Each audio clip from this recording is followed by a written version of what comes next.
I feel like the Killers are the definition of that kid that just walks in while he's a teenager knowing that he's like way late and the mom or dad is sitting in the corner tapping their watch and they're just like, I don't care.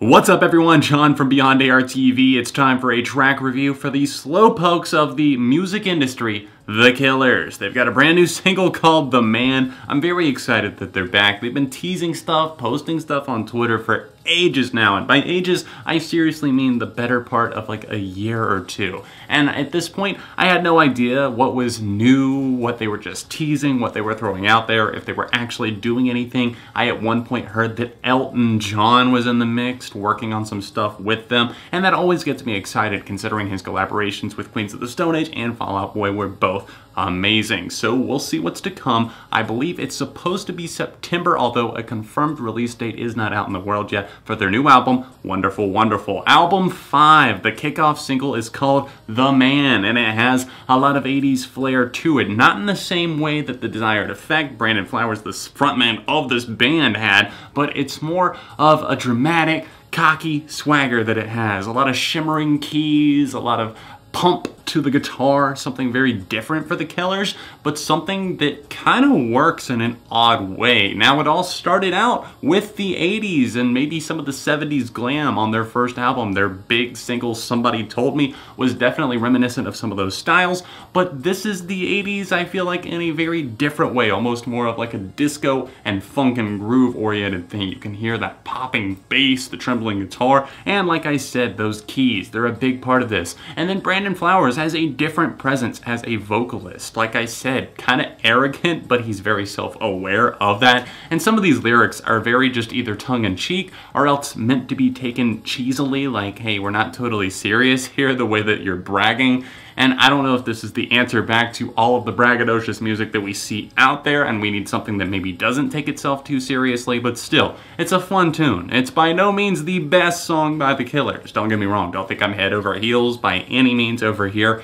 I think it's good, but not great. There are definitely some things that lack a lasting impact for this tune. I think it could maybe use some more guitars to pump it up. Maybe the drums could have been a little bit more furious in places, and not that they weren't good all around. It's just that overall, I feel like it's more of like an extended Brandon Flowers solo thing, and I enjoyed The Desired Effect, but I would have liked to have seen something a little bit more Killers-y, if that makes any sense at all. I was a little bit lukewarm on their last album, Battleborn, that came out in 2012. I thought there were some great songs on there, like the title track, Prize Fighter, and my absolute favorite, The Way It Was. And Runaways was undeniable. What a great single. And I just don't see that urgency from this new tune, even though I do like it, and I think that I will keep playing it just because I'm a big fan of the band. I don't think it's their best work by any means. But what do I like about it in terms of Brandon's presence on this track? Like I said, he is arrogant but somehow likable, and that's kind of hard to pull off sometimes, so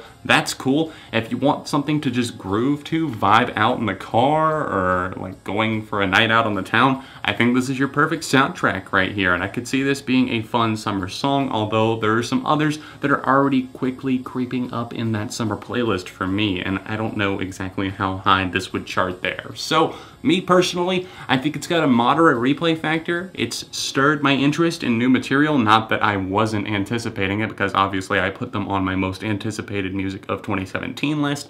I'm hyped for the album, I'm a big fan of these guys, and I cannot wait to see what they do. I don't think the whole album is going to sound like that, but that's just me. So what do you think of The Man? Do you think it's too 80s-esque? Are you kind of in the middle like me? Although I am more inclined to like than dislike this one. I'm going to have to give it a 3.5 out of 5. I feel strongly about that.